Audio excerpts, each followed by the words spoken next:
Incamake z'igitabo cya Yosuwa. Buriya kugira ngo igitabo cyumve neza bisaba ko ubanza kumenya ishusho ngari ndetse n'impamvu uwo mwanditsi yanditse icyo gitabo. Muri iyi video tugiye kurebera hamwe igitabo cyose cya Yosuwa mu ncamake ku buryo ubutaha uzajya ugisoma bikoroheye. Nagira mbere yuko twinjira mu gitabo cya Yosuwa tubanze twibukiranye ibyabaye mbere y'iki gitabo. Abantu twabanye muri video zabanje bo barabizi ko twagiye tubinyuranamo. Imana yaremye Adamu na Eva kugira ngo bayigaragaze mu isi ndetse batware nk'uko Imana itwaye. Gusa ibyo byaje guferinga cyangwa se ntibaje kubyubahiriza nk'uko bikwiye ubwo Eva ndetse na Adamu baryaga ku giti Imana yababujije.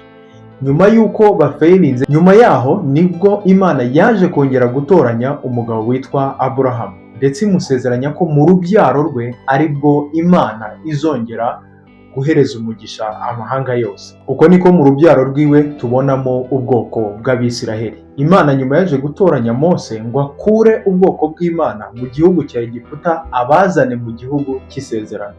Gusa mu bantu twabanye muri video zabanje barabizi ko Mose nawe yaje kugaragazwaho no kudakiranuka. Ibyo biza gutuma nawe atemererwa kugera mu gihugu cy'isezerano cyangwa se mu gihugu cya Kanani. Bivuze ngo niba Mose atari yemerewe kugeza ubwoko bw'Imana mu gihugu cy'isezerano, hari hakeneye undi muntu uza gutwara Abisiraheli ngo abinjize mu gihugu cy'isezerano. Uwo ari we witwa Yosuwa. Mu yandi magambo, muri iyi video tugiye kurebera hamwe uburyo Yosuwa yabashije gusohoza cyangwa se kugeza Abisiraheli mu gihugu cy'isezerano. Nta gutinda rero, reka noneho turebere hamwe incamake z'iki gitabo cya Yosuwa. Ku muntu waba abonye iki gitabo bwa mbere, kugira ngo bijye bikorohera kugisoma,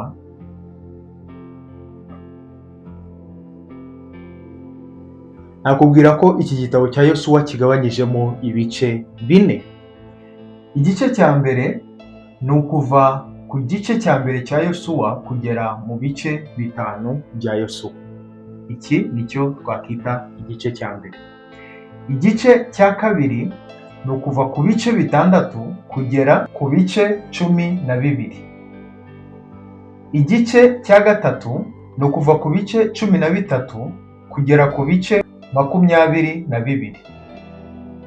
Igice cya kane ni ukuva ku bice 23 kugera mu bice 24.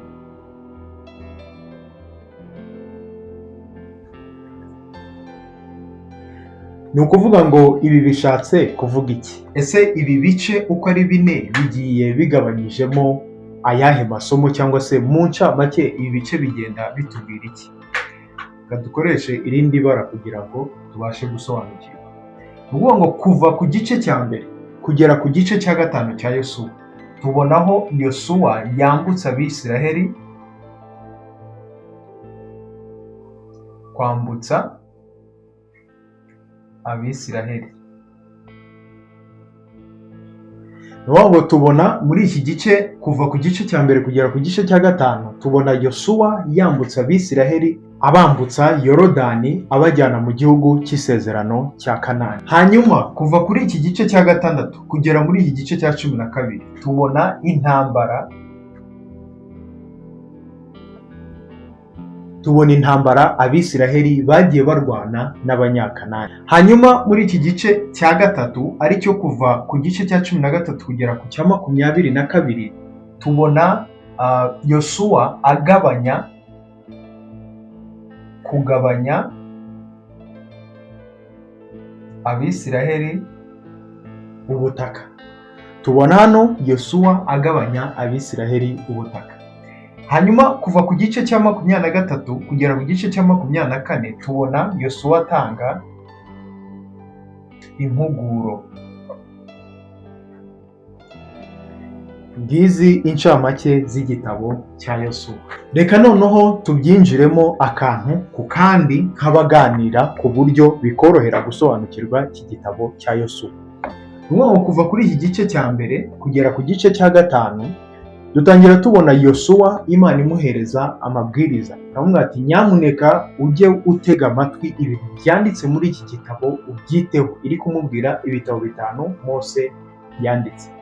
Ndetse nk'uko Mose yabigenje, Yosuwa nawe nk'umuntu uhawe inshingano nshya yagombaga kongera guhereza Abisiraheli amategeko n'amabwiriza, akongera akabibutsa iby'Imana yababwiye ubwo yabambutsaga inyanja itukura. Hanyuma kandi nk'uko Mose nawe yabigenje, Yosuwa nawe yaje gutoranya abatasi abohereza muri Kanani kugira ngo banze bajye gutata neza igihugu bagiye kujyamo, kugira ngo barebe koko niba biteguye ku buryo bakinjira muri icyo gihugu. Muribuka ko na Mose nawe yari yarigeze kohereza intasi 12 ngo zijye gutata igihugu cya Kanani. Ibyabaye ibyo bintu bamwe barabizi, abo twabanye muri video zabanje, aho 10 muri bo baje bavuga ko igihugu babonye kirimo abagabo ku buryo batazabasha kukinjiramo, ariko abandi 2 aribo Yosuwa na Kalebu baje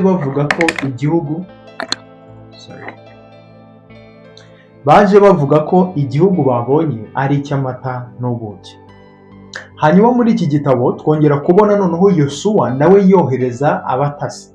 Gusa hano noneho tubona abatasi bitwara neza kuruta uko byagenze kwa ba Mose.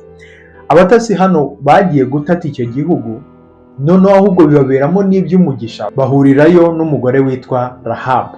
Uyu Rahabu yari uwo muri icyo gihugu cya Kanani, ariko yaje kwizera Imana y'Abisiraheli, ndetse yaje guhisha abo Bisiraheli bari baje gutata kugira ngo abo mu bwoko bw'iwabo bataza kubagirira nabi. Urumva abatasi bari Abisiraheli baje gutata igihugu cyo kwa Rahabu, ariko Rahabu ahisha abo Bisiraheli kugira ngo bene wabo b'Abanyakanani batabagirira nabi. Icyo gikorwa cyaje gutuma Rahabu ubwo baza gufata icyo gihugu we batagira icyo bamutwara, ndetse baramwadopta cyangwa se nawe ahabwa ubwenegihugu bwo kuba umwe mu Bisiraheli. Nyuma y'uko rero abatasi bamaze gutata igihugu, nta kabuza n'ubundi baje kwambuka Yorodani bagana nyine kuri icyo gihugu bari baramaze gutata. Uko niko bambutse Yorodani babiyobowemo n'Imana. Urumva bakigera mu gihugu cy'isezerano, ikintu cya mbere babanza gukora ni ugushima Imana, gutamba ibitambo, mbese bashima Imana yuko amasezerano Imana yabahaye arimo asohora mu maso yabo.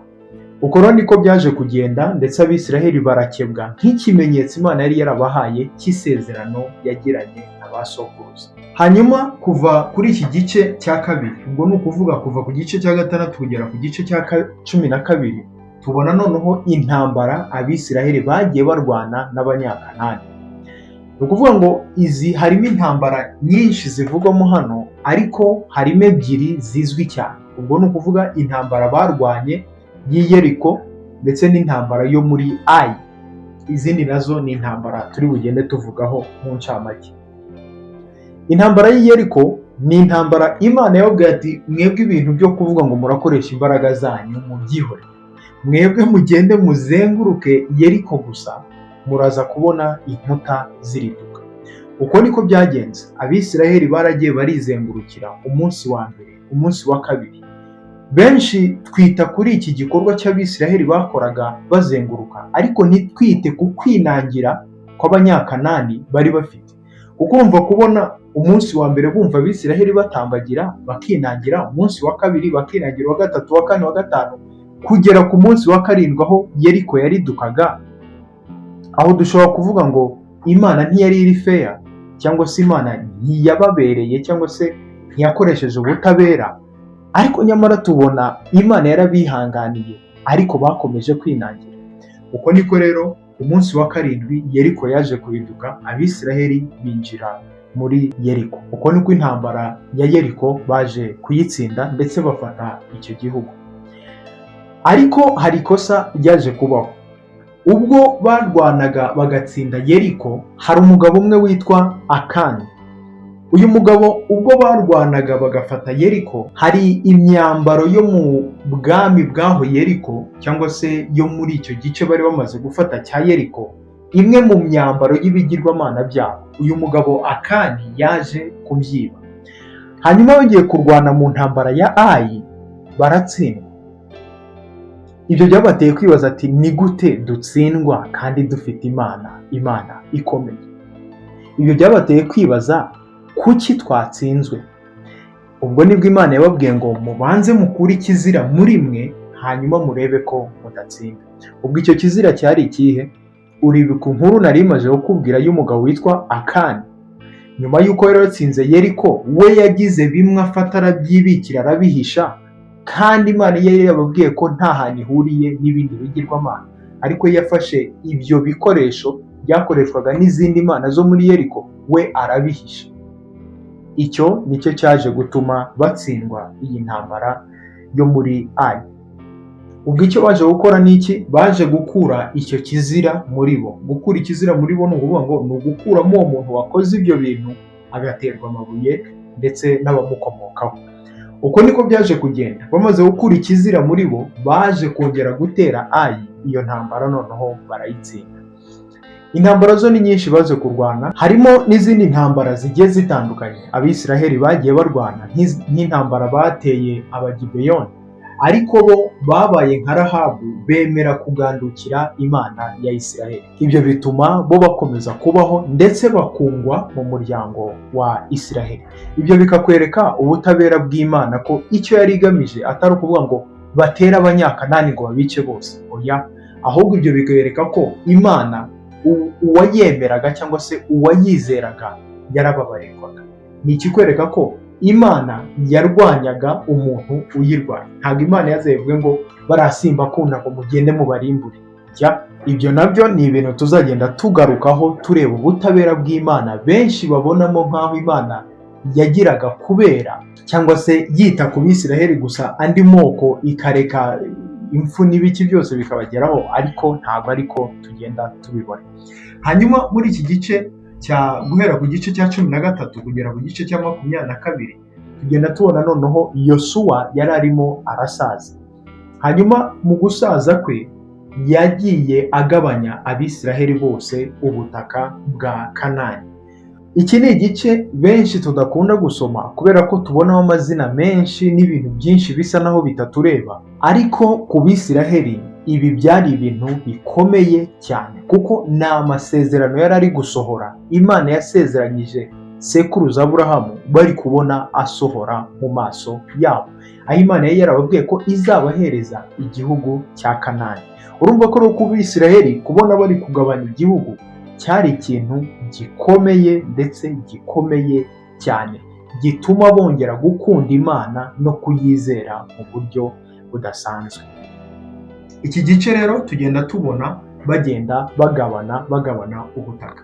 Hanyuma muri iki gice cya 4 ni ukuvuga kuva ku gice cya 23 kugera ku gice cya 24, urumva Yosuwa nk'umuntu wari umaze gusaza agiye gupfa, nawe yatangiye kubahereza impanuro nk'uko Mose yabigenje mu gitabo cyo gutegeka kwa 2 ubwo nawe yaragiye gupfa.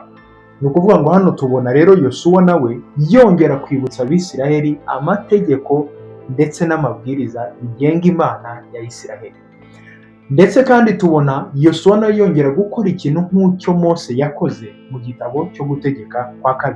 Abo twabanye muri icyo gitabo barabizi.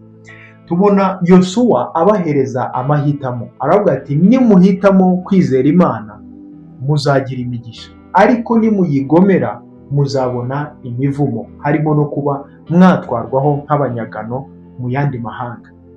Ayo niyo mahitamo tubona iki gitabo cya Yosuwa kirangira kiri guhereza Abayisiraheli. Kavuga ati nimuhitamo kumvira Imana muzabona imigisha rwose, muzahirwa mu rugendo rwanyu rwose, ariko nimuhitamo kuyigomera muzagerwaho n'imivumo y'uburyo bwinshi, harimo no kuba mwatwarwaho nk'abanyagano.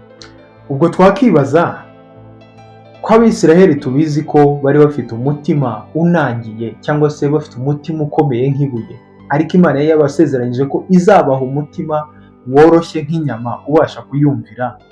Mbese mu gihe bari bagifite umutima, ibyo bintu byaje kugenda gute? Ese baje kumvira Imana koko? Ese urugendo rwabo rwaje kuba rwiza nyuma ya Yosuwa? Ibyo bituganisha ku gitabo gikurikiraho cy'Abacamanza. Tubonane mu yindi video.